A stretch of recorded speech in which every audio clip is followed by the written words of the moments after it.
Minister is so desperate now, he's so on the run, that he resorted just to outright lies. Outright lies. The idea that I've suggested we should be punished with tariffs, I've never said anything of that kind whatsoever. What I'm saying is the opposite. What I'm saying to Americans is, please have a chat with the British government, say this is not going to work. Reform UK's historic by-election triumph, the earthquake that's reshaping British politics. If you haven't already, smash that subscribe button right now, because what I'm about to tell you is reshaping the entire landscape of British politics, and you absolutely cannot afford to miss what's coming next. 65.3%. Let that number sink in for a moment. That's not a typo. That's not an error. That's a seismic reality of what just happened in Skelton East Ward in Redcar, Cleveland. Reform UK has just achieved something that should have every political operative in Westminster either celebrating or scrambling for the panic button, depending on which side of this political earthquake they find themselves on.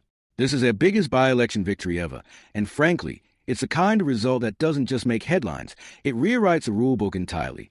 Nigel Farage and his Reform UK machine have been building toward this moment for years, and now they cross a threshold that changes everything.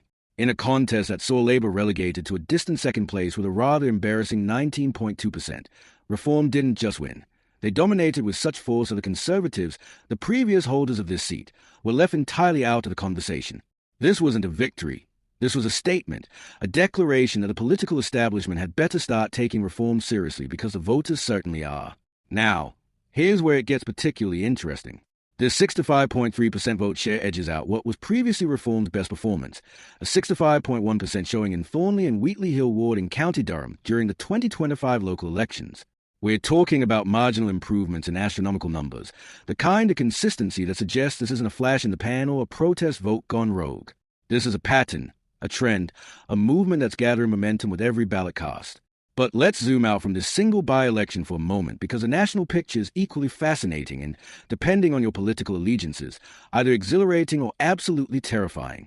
YouGov's latest polling has Reform sitting comfortably at 27% of voter intention. That's not a footnote, that's first place. Labour trails at 20%, and both the Conservatives and Liberal Democrats are tied at 17% each. Read that again.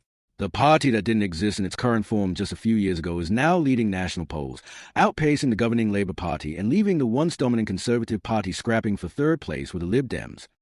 Now, before anyone gets too excited or too despondent, we must acknowledge the reality of British politics and polling. That gap between Reform and Labour is close enough that predicting the next general election, which might not arrive until 2029, remains an exercise in educated guesswork at best. British voters are notoriously fickle, and the dynamics that hold true today can evaporate by tomorrow.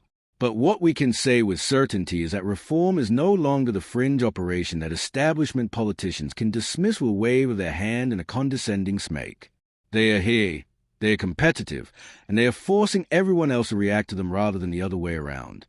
Speaking of reactions, let's turn our attention to Conservative leader Kemi Badenoch, who has been attempting to steady a ship that's been taking on water at an alarming rate.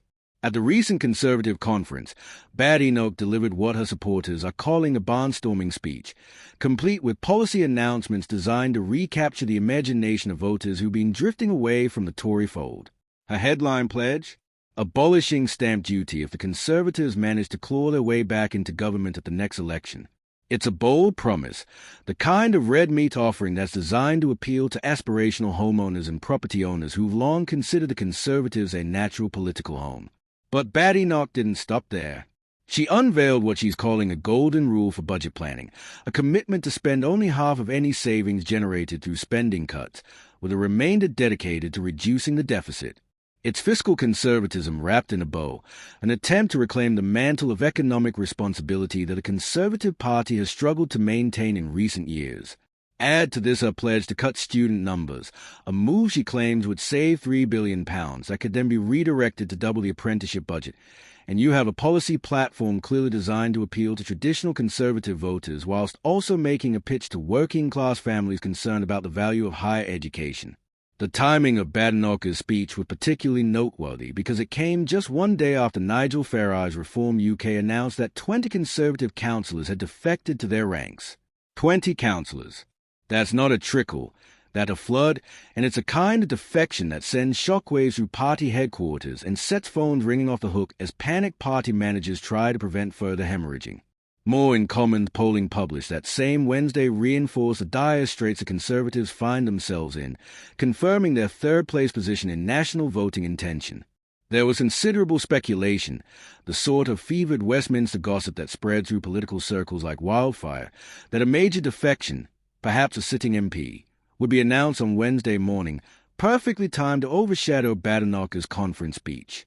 In the event, that nuclear option didn't materialize, giving Badenoch breathing room to deliver her message without that particular distraction.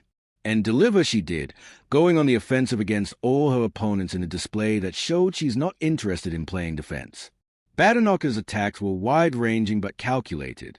She accused Sir Keir Starmer, Nigel Farage, Jeremy Corbyn, and Sir Ed Davey of all shaking the same magic money tree, a colourful metaphor designed to paint them all as fiscally irresponsible populists making promises they cannot possibly keep.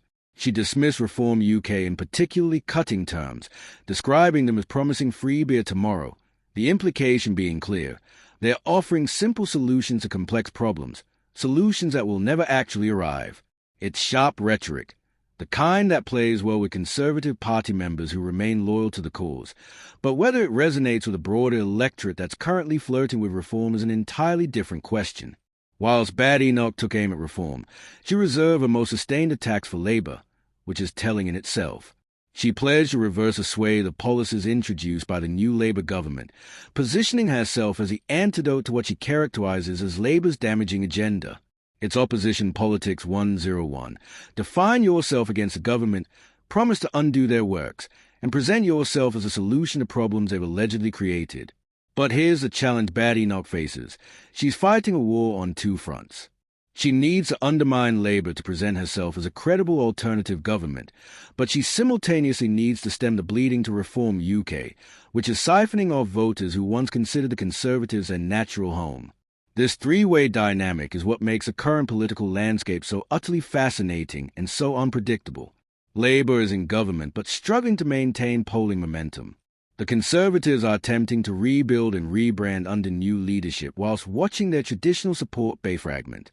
And Reform UK is surging, capitalising on discontent with both establishment parties and presenting itself as the authentic voice of voters who feel ignored by Westminster's political class. The Skelton East result is more than just a single by-election victory. It's a microcosm of these broader trends. In a ward that the Conservatives previously held, Reform didn't just win, they obliterated the competition. Labour, the party currently governing the country, could only manage less than a fifth of the vote.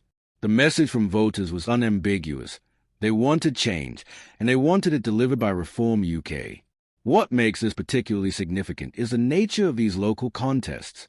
By-elections and local elections are often dismissed as midterm protests, opportunities for voters to send a message without the consequence of actually changing the government. But when you see numbers like 65.3%, you're not looking at a protest vote. You're looking at genuine support, enthusiastic backing for a party and a platform that resonates with voters at a fundamental level. The question that everyone in Westminster is now grappling with is whether this support is durable, whether it can be maintained and expanded, and whether it can translate into success in a general election where the stakes are infinitely higher. Reform UK has performed well in European Parliament elections in its previous incarnation, and is now demonstrating impressive strength in local contests. But general elections are different beasts entirely, fought on national media stages with scrutiny levels that can destroy parties unprepared for the intensity. Nigel Farage is no stranger to this scrutiny, of course. He is one of the most recognizable political figures in Britain, a man who's been written of more times than anyone can count, only to return again and again, reinvented and revitalized. His political instincts are sharp. His ability to connect with voters who feel alienated from mainstream politics is unmatched, and his timing has often been impeccable. Whether he can convert Reform's current momentum into a genuine challenge for government remains a defining question of this political era. For Labour, these results should be cause for significant concern. Being relegated to 19% in a by-election whilst you're the governing party is not the sort of headline any Prime Minister wants to see. Sir Keir Starmer came into office with promises of stability, competence, and a return to sensible government after years of Conservative chaos. But if voters are already looking elsewhere, if they are giving Reform UK supermajorities in local contests, then Labour's honeymoon period may be even shorter than anyone anticipated. The political centre ground that both Labour and the Conservatives have traditionally competed for may be shifting beneath their feet. Reform UK is demonstrating that there's a substantial constituency of voters who are no longer satisfied with incremental changes and managerial competence. They want bold action. They want politicians who speak their language, and they want parties that they believe actually represent their interests rather than the interests of a London-centric political and media establishment. This is a political earthquake that's been building for years, driven by Brexit, by economic anxiety, by cultural concerns, and by a fundamental disconnect between large portions of the electorate and the Westminster bubble. Reform UK has positioned itself as a beneficiary of this discontent, and results like Skelton East suggest they are succeeding in that positioning. The road to 2029, or whenever the next general election arrives, is going to be fascinating, chaotic, and utterly unpredictable. Will Reform UK maintain this momentum? Can Kemi Badenoch successfully rebuild the Conservative Party and win back defecting voters?